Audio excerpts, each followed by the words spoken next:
Halo teman-teman, pada video kali ini kami akan melakukan praktikum pembuatan alat penjernihan air skala sederhana dengan menggunakan sistem filtrasi bertingkat. Air merupakan kebutuhan dasar manusia yang berperan penting dalam menjaga kesehatan dan menunjang aktivitas sehari-hari. Namun, berdasarkan data World Health Organization dan UNICEF 2023, masih banyak masyarakat yang belum memiliki akses terhadap layanan air minum yang dikelola secara aman. Air yang tidak memenuhi standar kualitas berpotensi menjadi media penularan penyakit berbasis lingkungan. Di Indonesia sendiri, standar kualitas air untuk keperluan hygiene dan sanitasi telah diatur dalam Peraturan Menteri Kesehatan Nomor 2 Tahun 2023 yang menetapkan batas parameter fisik dan kimia seperti kekeruhan, pH, suhu, dan total zat terlarut.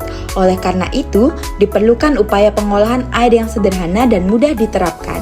Yuk simak cara-cara pembuatannya.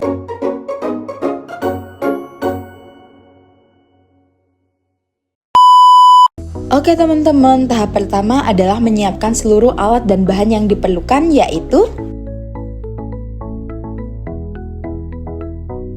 selanjutnya, seluruh media filtrasi seperti pasir, kerikil, arang, dan ijuk dicuci hingga benar-benar bersih untuk menghilangkan debu, tanah, dan partikel halus yang dapat mempengaruhi hasil penyaringan. Setelah bahan siap, galon dipotong menjadi dua bagian. Bagian atas digunakan sebagai tabung filtrasi dan bagian bawah sebagai wadah penampung air hasil penjernihan. Tahap berikutnya adalah penyusunan media filtrasi secara bertingkat dari bawah ke atas. Lapisan pertama yang diletakkan adalah spons yang berfungsi sebagai penahan awal sekaligus membantu menjaga kestabilan susunan media di atasnya. Di atas spons disusun batu kerikil. Kerikil berfungsi menyaring partikel berukuran besar serta membantu memperlancar aliran air agar tidak terjadi penyumbatan pada lapisan bawah. Selanjutnya, tambahkan pasir halus yang berperan penting dalam menyaring partikel-partikel berukuran lebih kecil seperti lumpur, tanah yang masih terbawa di air. Di atas pasir halus letakkan arang.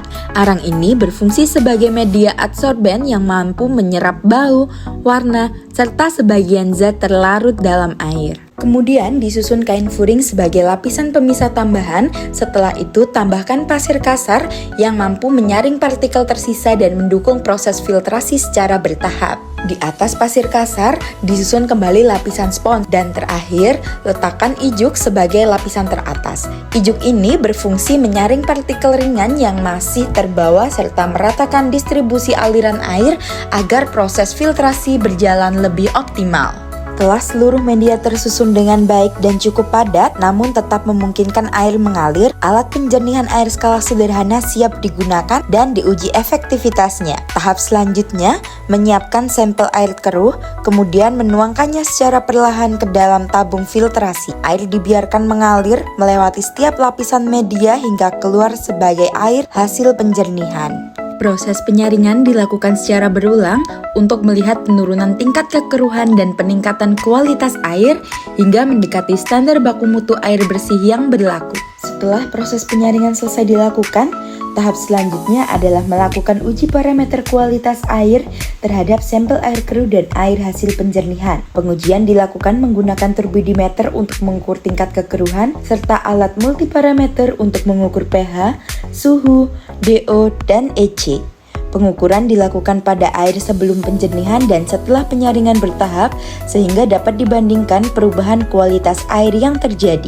Berdasarkan hasil pengujian, alat penjernihan air skala sederhana yang kami buat mampu menurunkan tingkat kekeruhan secara signifikan. Meskipun belum sepenuhnya memenuhi standar baku mutu hygiene dan sanitasi, alat ini efektif sebagai metode penjernihan awal untuk meningkatkan kualitas air keruh menjadi air yang lebih bersih dan layak digunakan. Sekian dari kelompok kami, terima kasih dan sampai jumpa.